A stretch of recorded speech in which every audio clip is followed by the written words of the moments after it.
तो लाइक का बटन नहीं दबाया बहुत लोगों ने, आधे लोगों ने, वो दबाते जाओ ताकि ज़्यादा से ज़्यादा लोगों को यूट्यूब भेजे आपका वीडियो देखने के लिए, लोग प्रेरित हों, स्वस्थ हों आपकी तरह वो भी।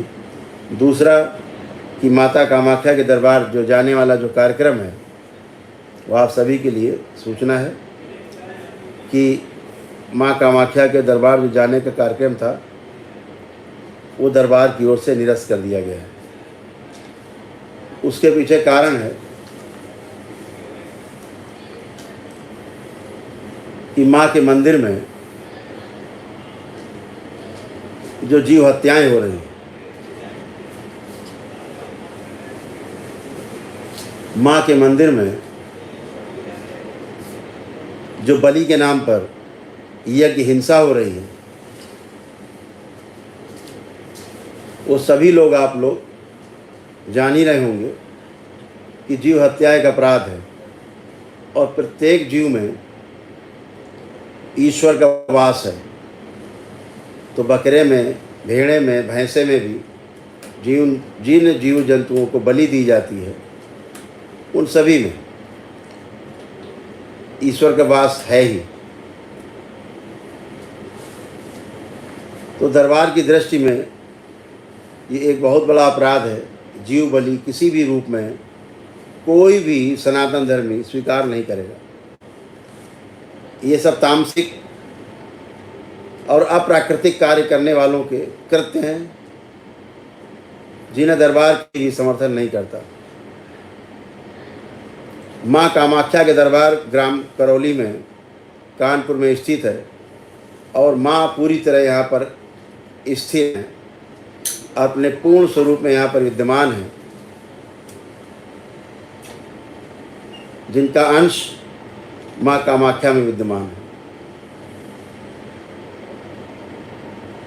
माता को एक कतई पसंद नहीं कि किसी भी जीव की हत्या हो, कोई भी जीव की बलि यज्ञ में चढ़ाई जाए। तमाम ट्रांसलेशन गलत प्रकार से किए गए, संस्कृत के श्लोकों का गलत अर्थ निकाल करके अज का मतलब होता है बकरा संस्कृत में, लेकिन अज का अर्थ जो यज्ञ के संदर्भ में है उसका अर्थ होता 3 वर्ष पुराना अन्न। वह अन्न जिसको खेत में डालने पर अब बीज से पौधा नहीं बनेगा, उससे अनाज उत्पन्न नहीं होगा, कमज़ोर हो गया है, उस अन्न से हम यज्ञ करें, उसे अज कहा गया। वो अज को बकरा समझ करके बकरे को खाने वाले लोग, मांस खाने वाले लोगों ने उसको यह कह के प्रचारित किया कि जीव हत्या हो सकती है, अज माने बकरे की बलि हो सकती है, कि तमाम जीव जंतुओं की बलि होने लगी। निश्चित रूप से हम मंदिरों में जाते हैं तो वहाँ से प्रेरणा लेने के लिए जाते हैं, अपने परिवार के साथ जाते हैं कि हमें पवित्रता महसूस हो, हमें एक अच्छी दिशा मिले, हमको जीने की दिशा मिले, समाज में प्रेम से रहने की दिशा मिले, हम प्रेम से भरे हुए हों, हम अहिंसक हों, हम एक दूसरे के सहयोगी बने। लेकिन अगर जा कर के मंदिर में यह दृश्य देखने को मिले कि सामने ही जीव हत्या हो रही है, जिसे माँ बिल्कुल पसंद नहीं करती, यह वो दैत्यों को जाती है, दैत्यों के लिए ही बलि होती है, ये दैत्यों के काम हैं। ये माँ की प्रशंसा में या माँ को सुख पहुँचाने वाले या माँ को प्रसन्न करने वाला कृत्य बिल्कुल भी नहीं है। बिल्कुल यह कुकृत्य है और इसका दरबार बिल्कुल विरोध करता है और हिंदुस्तान के सभी सनातन धर्मी इसका विरोध करते हैं। मेरा मंदिर प्रशासन से, वहाँ के ट्रस्ट से, वहाँ के जो पंडे पुजारी खासतौर से उनसे, जो लोगों को प्रोत्साहित करते हैं बलि के लिए, ध्यान रखें भोग उनका भी तय होता है। बलि करवाने के लिए प्रोत्साहित करने, कृत्य, कारित, अनुमोदित 3 प्रकार से भोग तय होता है, ध्यान रखें। बलि के लिए प्रेरित करने वाला कि कर लो लाभ होगा, बलि करने वाला और उसका करवाने वाला भक्त, तीनों दोषी हैं और तीनों के कर्म भोग तय होते हैं और तीनों को बहुत बुरी तरह से इसके जो दुष्परिणाम हैं वह प्राप्त होते हैं, और इसीलिए आप कभी भी स्वस्थ नहीं होते हैं। तो इन नकारात्मकता से बाहर रहना है। मेरा वहाँ आसाम की सरकार से, वहाँ के मुख्यमंत्री जी से भी कहना है कि कृपा करके इस यज्ञ हिंसा को रोकें। आपका भी वहाँ जाना होता है, आपने बहुत सुंदर कार्य किया है। पिछले वर्ष मैंने देखा तमाम मांस मदिरा पर आपने रोक लगाई थी। पिछले वर्ष बहुत विशाल मेला, इतना बड़ा मेला कभी भी नहीं हुआ माता कामाख्या के दरबार में जितना पिछले वर्ष हुआ था। जितनी प्रशंसा की जाए आसाम गवर्नमेंट की उतनी कम है। भक्तों के लिए आने जाने की, रहने की सुविधा, स्वास्थ्य की, सफाई की, भोजन की, भंडारे की सभी व्यवस्थाएं अति उत्तम रही। खास तौर से सफाई तो बहुत ही उत्तम रही, साफ सफाई। तो मेरा आपसे कोई आग्रह है कि मंदिर प्रशासन द्वारा ये की जा रही यज्ञ हिंसा पे तत्काल रोक लगाएं। चूँकि आप भी दर्शन करने वहाँ जाते हैं तो कृपा करके इसको बिल्कुल समर्थन न करें।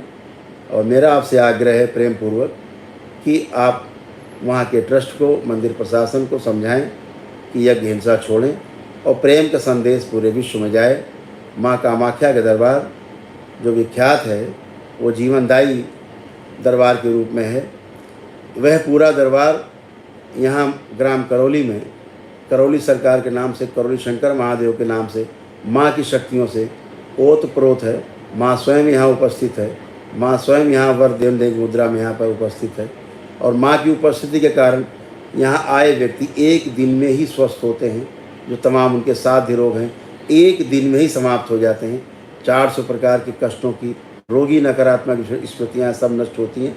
लोगों को लाभ होता है। इसीलिए लाभ होता है कि सात्विकता है यहाँ पर और माँ यहाँ पर है। इसलिए माँ का वहाँ केवल अंश ही है, ये ध्यान रखें।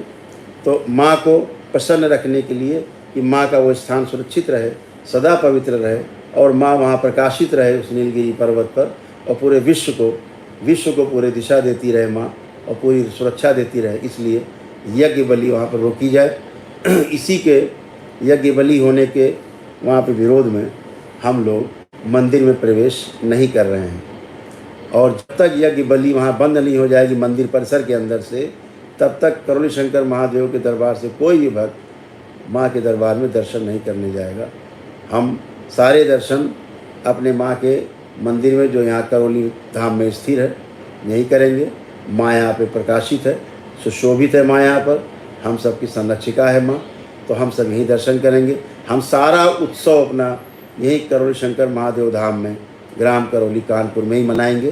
तो सभी भक्त दरबार के अपने अपने घर पर भी माँ का उत्सव मना सकते हैं और घर पर भी यहाँ आश्रम में आकर के भी अपना अपना उत्सव मना सकते हैं। हम सभी लोग गुरु पूर्णिमा की तैयारी में भी व्यस्त हैं। जो 3 जुलाई को गुरु पूर्णिमा है, जो प्रत्येक महीने यहाँ गुरु दीक्षा होती है, भव्य उत्सव बाबा और माँ के सम्मान में है, माता कामाख्या भगवान भोलेनाथ के सम्मान में है। तो गुरु पूर्णिमा को जो 3 तारीख को है उसमें आप सभी सादर आमंत्रित हैं। वह कार्यक्रम 5 दिन चलेगा, 1 तारीख से लेकर 5 तारीख तक।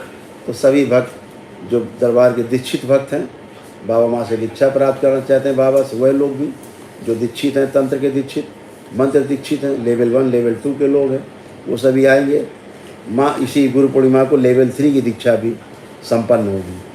तो आप सभी पुनः सूचना ग्रहण करें कि जो जाने का कार्यक्रम था माँ कामाख्या के दरबार गुवाहाटी आसाम में नीलगिरी पर्वत पर, वो दरबार द्वारा निरस्त कर दिया गया है और वह सारा कार्यक्रम हम लोग यहीं आश्रम में रहकर बनाएंगे। क्योंकि माँ का अब दरबार, माँ का मंदिर यहाँ पर निर्माणाधीन है। सभी 52 शक्तिपीठ एक साथ यहाँ निर्मित होंगी। सभी 12 ज्योतिर्लिंग एक साथ यहाँ पर होंगे। समस्त 10 महाविद्याएँ और 9 दुर्गाएँ यहीं पर, और समस्त 64 योगिनियाँ इसी मंदिर में विराजमान होंगी। तो आप सभी लोग सूचना ग्रहण करें, सूचना के अकॉर्डिंग अपने अपने कार्यक्रम बनाएंगे। हरि हर। शनिवार को मिलते हैं।